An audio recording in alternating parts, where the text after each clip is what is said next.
Em, thế bây giờ anh và bố em cùng rơi xuống nước. Ôi giời ơi! Thì em sẽ cứu ai trước? Cái gì? Mày mà bảo cái gì cơ?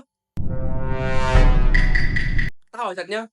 Từ ngày mày về làm rể nhà tao, đã bao giờ, đã ai ở trong nhà đụng chạm hay là làm gì với mày chưa? Mà mày phải làm như thế? Hả? Mày thừa biết là bố tao không biết bơi, thế mà mày còn để ông ấy xuống nước.